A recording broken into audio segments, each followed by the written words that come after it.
Isabel Salt, 2 industrial dynasties, 1 independent woman. There is Isabel, a bored-looking child, obviously not enamoured with her knitting, dressed in very ruffled and frilly clothes, but she certainly looks as if she wished that she were playing in the mud, or at the very least not knitting. Here is the same little girl, still dressed up to the nines, and about to present a trowel to the lady on her right, who is Alexandra, Princess of Wales. Her husband, smoking a cigar, the future Edward VII, is on the other side of the tree.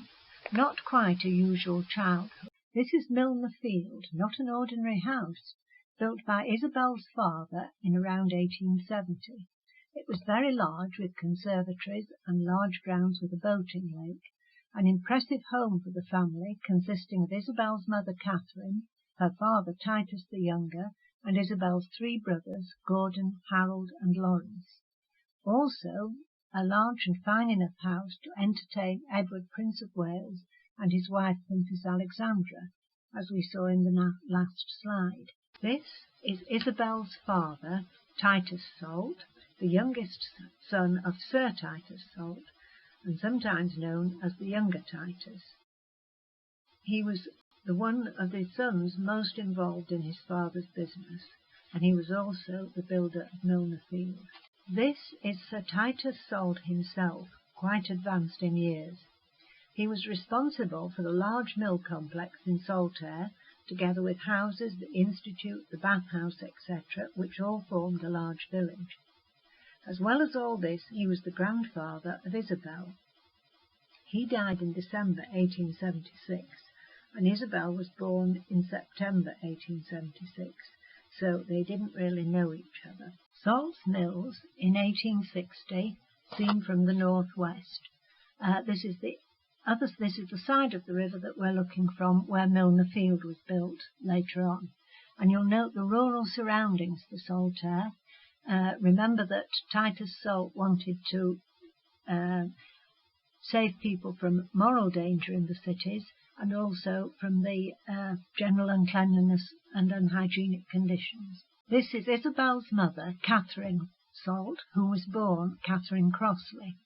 The name of Crossley would have had as much resonance in the later 19th century as would the name of Salt. The Crossleys were at one time the largest carpet manufacturing family in the world. Their mills are still extant at Dean Clough. This is a photo of the 3 famous Crossley brothers. Catherine's father and Isabel's grandfather, Joseph Crossley, is on the left.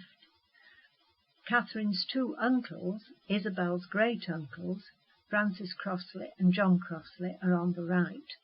Joseph was the steady businessman who kept the business running.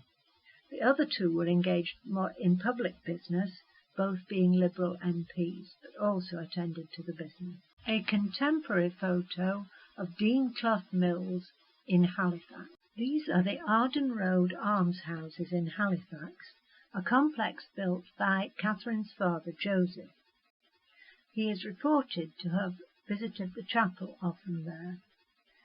The brothers did build housing schemes, but not villages like Saltaire. There are several groups of them scattered around Halifax. Another photo of Isabel, this time with her youngest brother Lawrie, to whom she appears to have been close. They look very unworried by being the descendants of such big industrial families. You'll notice they're in fancy dress. Their mother, I think, was very fond of dressing them up in fancy dress. There's a lot of fancy dress in the collection. And this picture is a good cue to start discussing Isabel's childhood. I've already said that it was life in a large mansion where her parents were host to royalty, where the children could have been very distant from their parents. There is no final evidence, but I don't think this was the case. There were frequent visits from Catherine Crossley's family, and accounts of Harold playing the national anthem several times. Titus was very interested in verbal education, with its emphasis on learning through play, which suggests he might not have been too strict with the children. The 3 boys had public school education, with the 2 older continuing to Trinity College, Cambridge. So far, I have found no record of Isabel's education. If anyone does get any clue to it, I'd be very glad to hear about it. There is a governess on the 1891 census, but I'm sure she must have had secondary education, because her mother was very much involved in the founding of Bradford Girls' Grammar School, one of the first secondary schools for girls. So far we've been talking about what seems to have been a very happy childhood. There were strains behind the scenes. There was a second royal visit in 1887 from Queen Victoria's youngest daughter, Beatrice. But there were family problems and debts, as Titus had failed to clear the debt on the schools that he erected as a memorial to his father. And this visit seemed far more of a strain than the first one. And in fact, Isabel's childhood changed in November 1887 because her father died at Milner Field after walking through salt air in the morning. They did know he had heart problems, but it must still have been a shock. Isabel's mother, Catherine, stayed with the family at Milner Field for another 16 years. Titus had left about £69,000 to her in his will, and she had a £2,000 annuity from her father, Joseph Crossley. So entertainments continued at Milner Field. This is a dance programme from Isabel's coming out ball, which was in 1895. Much fancy dress was worn, and an account was sent to the Gentlewoman, which you can guess was a paper for ladies, which described the costumes. Now this is the point where our knowledge of Isabel ended, before various discoveries around 2014 and later. The photographs which I have used up to now were in the Salt Air archives, donated or loaned by various members of the Salt family. But they told us nothing of Isabel as an adult. The facts I shall mention from time to time from now on, have come from various sources which have transformed our knowledge of Isabel and other members of the family. The first one I'm going to mention is a donation of Isabel's letters, diaries, press cuttings, and some clothes, including these bridesmaids, possibly bridesmaid shoes that you see here, and other textile items. The donation that I've mentioned included several of Isabel's passports. This one is from a rather later date, but shows that Isabel was a seasoned traveller. And I want to tell you particularly about a journey that Isabel made in 1890, when she was 13 3/4, exactly, which she records. Her mother Catherine had travelled in her youth and must have wanted her children to have the same advantages. She, Isabel and Lawrie, and her friend Mrs. Pazel and her daughter Louisa set off on a trip to the continent in 1890. Isabel kept a most serious diary, starting with the words, "I suppose one ought really to keep a foreign journal for memoirs of a foreign land." She obviously thought that this was a momentous trip, and recorded their losing the Pazel family, and their sandwiches with them, in Paris, their walks through wet woods, and teas with Mother using her portable stove for tea, and rolls from the hotel breakfast. Not for nothing did Samuel Smiles choose the Crossley family as an example of thrift when he wrote his self-help guides. But we didn't have any information about this trip until this diary was unearthed in the bequest. It's quite a slim volume. And there's also the information that Isabel made other trips to Germany. In 1899, age 17, Isabel went to Germany on her own to stay with friends. In 1899, she had a further trip to Germany, and we'll later see her passport for 1919, just after the First World War, when she was having another trip to Germany. In 1903, Catherine left Milner Field and took the family to Denton Hall, near Benridding. This was not really downsizing, as you can see by the grand entrance. She had sold Milner Field to the Roberts family, and she rented this property from Marmaduke Wyville. It was quite common for families in this strata of society to rent rather than buy. The Salts had done it themselves. This is Isabel holding her dog in the portico. She's wearing a simple blouse and skirt, which I suspect was chosen by her and not by her mother. This is a good time to review the stage of life that Isabel had reached. She was 27 at the time of the move. Her mother, Catherine, was married at 20 and had her first child within a year. Catherine had followed the normal path, but her daughter was still unmarried. Which path would she follow now? We know from newspaper reports that she attended social events, such as the Conversazione in Saltaire, but this could not completely fill her life. She is a well-travelled woman with a knowledge of German from her travels. We don't know what her education was, but we shall see from her speeches and press reports that she was well able to express herself. Today there are many careers that would have been open to her, but not so then. There is one indication of the direction she might be going in. She joined the Loyal Elizabeth Lodge in Shipley at its inception in 1901. This was a female-friendly society set up to help the poor to lay aside small funds to meet emergencies, and it was targeted at women. These were quite common for men.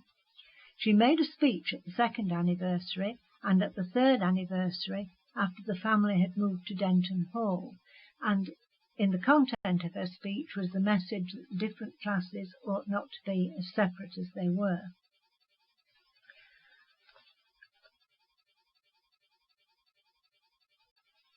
Something that pointed to her future had been happening in the years before this. This is the report in the Wharfdale and Airedale Observer for November 20th, 1903, of Isabel's talk on her year at the Women's University Settlement at Southwark. Now, these settlements were usually among the most deprived communities, using volunteers mainly from the universities to provide additional opportunities in education and recreation. We don't know which year Isabel spent there. It does make me wonder if she might have done a university course at some time, or even spent just a year at universities, which some people did do, because of this connection with the universities. In her talk, she emphasizes it was in the interchange of sympathy between class and class that they hoped to do their good work. It was only by the breaking down of class prejudice that good could be done. This breaking down of class barriers became a common theme in Isabel's speeches. This is a far cry from the sunny lawns and royal visits of Isabel's early life, but there were still some elite connections even here. The Yorkshire Post of 26 April 1901 reports that Miss Helen Gladstone, daughter of the great Liberal Prime Minister W.E. Gladstone, has accepted the post of warden of this very settlement. Returning from the settlement and settled at Denton Hall, this continued to be her interest. She joined the Wharfdale Board of Guardians, who administered the local workhouses. This seemed to be more a matter of duty than enthusiasm, but Isabel threw herself into it with great enthusiasm, going on conferences and giving detailed and eloquent reports when she returned. The chairman commended her for these and urged others to do the same, praising them to the skies.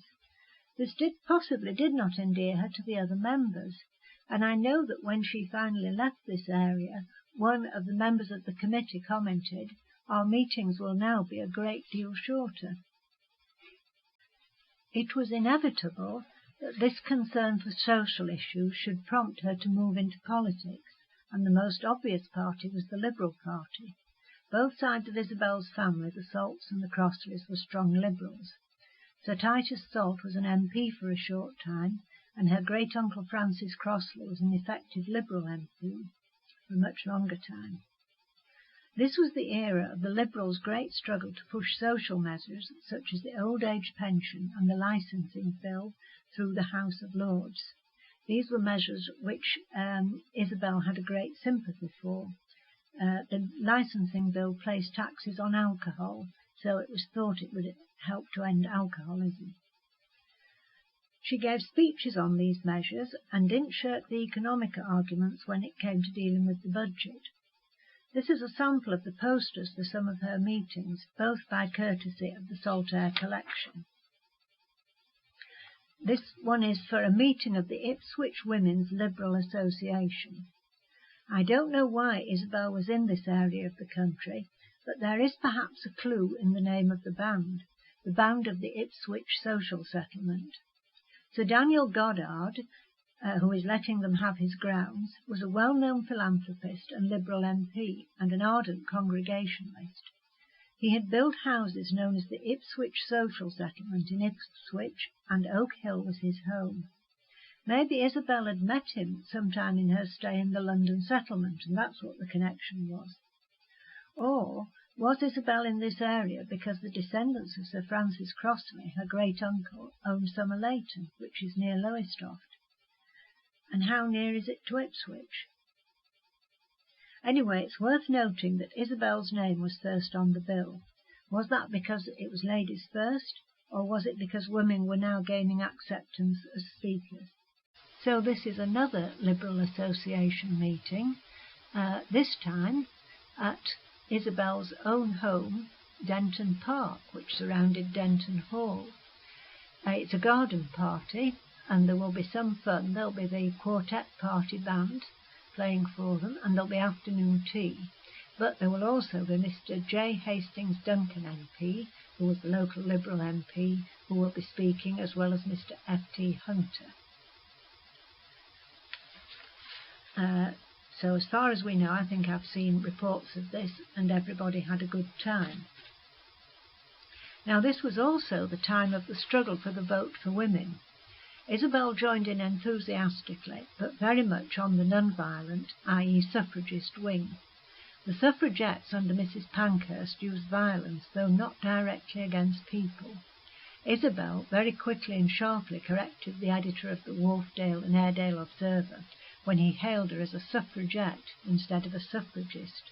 He made a grovelling apology. Isabel was in her element, writing to editors and correcting them, and going to many local meetings and giving talks. And quite often the editors, I think they were a bit in awe of her, would quote her ancestry, and certainly mention that she was the granddaughter of Sir Titus Salt, might also mention that she was a granddaughter of a Crossley as well. Here is a speech which Isabel made at a meeting of the Otley Liberal Club. She was insisting that including women in the vote was entirely a Liberal principle. Votes for all meant for all, not just for men. Unfortunately, her constituency MP, Mr. J.H. Duncan, did not support women's suffrage, and neither did Asquith, the leader of the Liberals. And this was the position when the First World War started and the women's suffrage movement put its main effort into war work. Isabel took the war very seriously, as we shall see later, but she also saw that women undertaking war work needed equal pay, and said so as very forcefully, as reported in the Shipley Times and Express for 21st April 1915. There must be equal pay for equal work. As the war continued, she became more and more opposed to militarism and the destruction that it caused. One of her local papers was now the Harrogate and Claro Times, and in December 1915, writing under the name Candida, she pleads that the war has been going on for 17 months and has achieved nothing but destruction and misery. She still went back to Saltaire to give talks, and in the area as well, and many reports on this same theme can be picked up from the Shipley Times and Express. For example, 13th of December 1918, where Isabel declares herself pacifist and proud of it. This illustrates another source of information about Isabel which has become available. Within the last few years, the Shipley Times and Express was added to the newspapers indexed by the British Newspaper Archive, and a whole wealth of references to Isabel and her speeches could be located by computer searches. Anyone who has tried to search microfilm versions of newspapers, as I have, will know what a breakthrough this was. It may be invidious to single out one person from those who have helped with the research on Isabel, but the reports which Colin Coates kept sending us after searching the newspapers showed how Isabel was involved in several causes: votes for women, pacifism, the Labour Party, even before the material about Isabel arrived to back this up.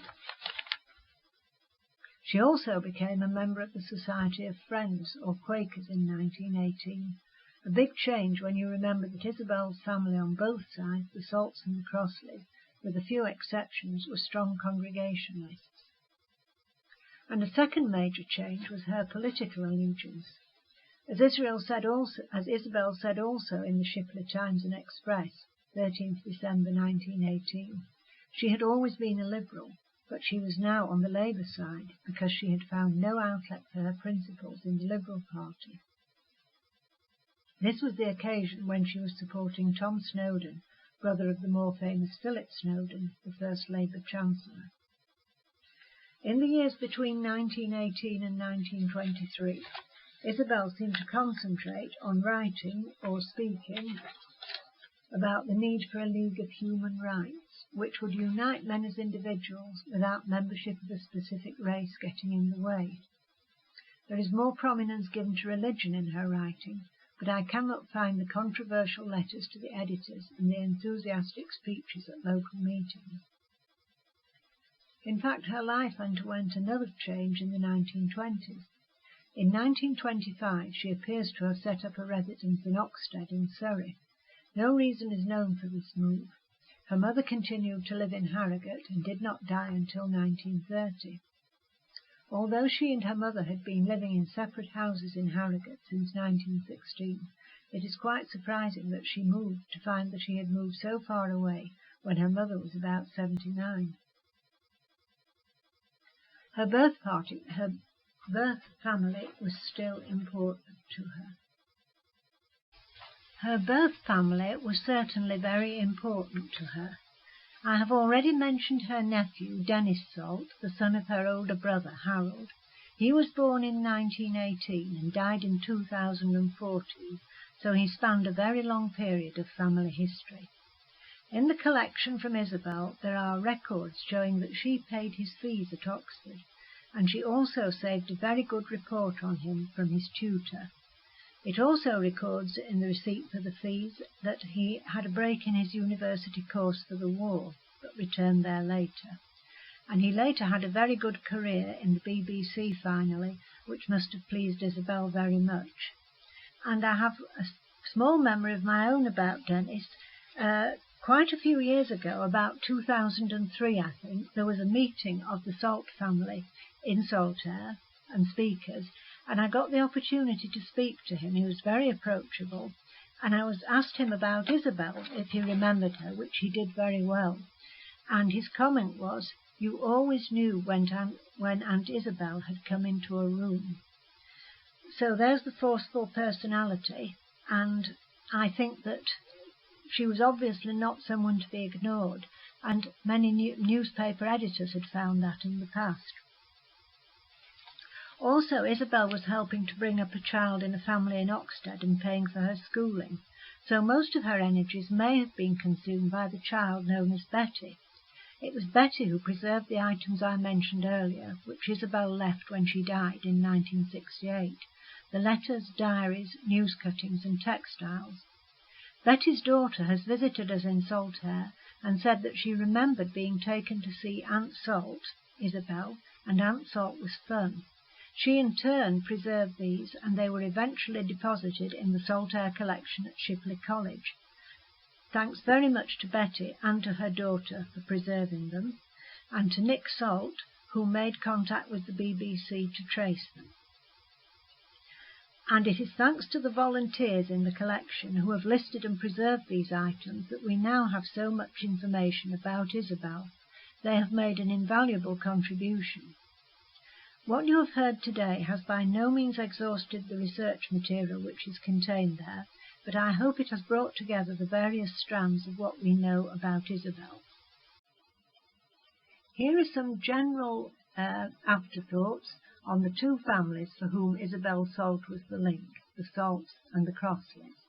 And this is a family tree which shows more of the Crossley, but does show you the younger Titus, i.e. Titus Salt, married to Catherine in the middle of it, and on the bottom line their 4 children, including Isabel. The origins of the family were similar, though the Salts came from a slightly more prosperous stratum of society than the Crossley. Sir Titus Salt was the son of Daniel Salt, a woolstapler, and the family could afford an education for him at Morley Grammar School. John Crossley, the father of the 3 well-known Crossley brothers, Joseph, Francis and John, had to struggle to establish himself, and his wife Martha is said to have risen at 4 a.m. to make and stitch the carpets. The 3 boys had some time at local schools, Heath School in the case of Francis, but he had to come home and work at the loom afterwards. Both families progressed through the 19th century, taking the opportunities which were available to energetic and enterprising entrepreneurs. And finally they had the biggest firms in the area. Crossleys were said to be the largest carpet manufacturers in the world. Both embarked on building schemes, although Titus Salt's project, the whole village of Saltaire, complete with different facilities like the Institute, the bathhouses, and eventually the church, was on a far larger scale than what the Crossley brothers undertook. Both Joseph and Francis constructed complexes of almshouses. Titus Salt also had the aim of bringing the workforce out of the morally suspect and physically unhygienic urban slums. The Crossley brothers built their mills fairly close to the centre of Halifax. The Crossley brothers had a family tradition of philanthropy, arising from the time when Martha Crossley, wife of John and mother of the 3 brothers, vowed that the poor should taste of the results of their prosperity. There were many donations, but the most striking was Francis Crossley's gift of his People's Park to the citizens of Halifax. This was inspired by a visit to the States, and after seeing all the natural wonders there, he wanted to give some wide open spaces to the people of Halifax. There was also another project, a large project, which was the construction of the Crossley Orphan Home and School, opened in 1864, and undertaken by all the brothers. Titus Salt gave big donations in the shape of buildings in Saltaire, the Congregational Church, for example, and the Institute. He also gave generously to many charities. Among these were Bradford Town Mission, Bradford Children's Homes, the Hull Seamen's Children's Orphanage, the Bradford Grammar School, and the Bradford Girls' Grammar School. This last is very significant. The Bradford Observer for 30th of March 1876 quotes Sir Titus as saying, "I feel it is only fair that the boys' sisters should have equal opportunity of attaining higher education," a sentiment that not many people would have voiced at that time. He then endowed 2 scholarships for the Girls' Grammar School, each to the value of £100 per annum. The Girls' Grammar School was founded in 1875, probably the first girls' secondary school in the country to aim to prepare girls for university, and his daughter-in-law, Catherine, was on the committee which eventually founded it. They would both give to charities outside their immediate area, as both Titus Salt and the Crossleys contributed to the funding of Ilkley Congregational Church.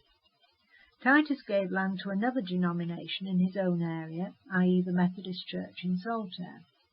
This points to another link between the 2 families. Both were members of the Congregational Church. This is a Protestant, nonconformist denomination which believes that the final authority lies with individual congregations and that control cannot be exercised by any central body. Its appeal to the self-made men who had risen by their own efforts is very clear. As both were important members of the church, there would be opportunities to meet at conferences and similar meetings. Both families belonged to the liberal tradition in politics, which fostered individual responsibility and encouraged progressive causes. Jack Reynolds says of Titus Salt, "He was always a member of the inner circle of well-to-do radical dissenters who played a leading role in the reformation of Bradford's public life. He became a Liberal MP in 1848, but was defeated and had not made a speech by 1850. His influence for the Liberal Party was much more local than parliamentarian. John Crossley, Catherine Salt's uncle, was an MP from 1874 to 77, and Francis Crossley had a much longer time in Parliament, being a member for various constituencies from 1852 to his death in 1872. Both were mayors of Halifax, and Titus was a mayor in Bradford. The family's links to the Liberal Party and the Congregational Church were very strong, as we have seen before the First World War. Isabel was departing from both of these when she became a member of the Labour Party and a Quaker. This is just a speculation, but I wonder if that is why we don't see as many controversial letters and speeches from Isabel after the war. She continued to support attempts to bring about world peace, but the real urgency for women's pacifism was not felt as strongly once the war was over. So some of her causes had gained partial fulfilment, as, for example, her aim of gaining the vote for women. That had not been completely realised by the Representation of the People Act in 1918, as women under 30 years of age still could not vote, but the main argument had been accepted. As to her political and religious convictions, she had left the Liberal Party for the Labour Party, and the name of Salt probably would not carry as much importance there, and it's possible that the same may be true of being a Quaker rather than a Congregationalist. So she may, in a sense, have lost her platform, the platform which she had in Yorkshire before the war. However, in these years, Isabel still kept in touch with her family, and there were links of friendship between the two families, not just ideological loyalties. Catherine especially encouraged visiting and social activities among the members. Sir Titus Salt and his family spent many years in Lightcliffe at Crow Nest, first as a tenant and then as the owners. The house is about 3 miles from Halifax, so within easy visiting distance of the Crossley homes. Even when Catherine married Titus Salt and moved first to Belden and then to Milner Field, there were many visits by her sister Isabella Crossley, who later married another manufacturer, Sir Frederick Fyson of Burley and Wharfdale. Isabella was invited to the first royal visit at Milner Field, and sent an ecstatic letter to Catherine praising all her arrangements. She even offered in a letter in the collection to come over and help her sister to clear up. Sisterly love could do no more than that. Later on there are photos in Isabel's album which show her having a picnic on the beach with a family consisting probably of one of her aunts and one of her cousins. So the two families were connected not only by similar ideas on religion and politics, but by continuing relationships among the members.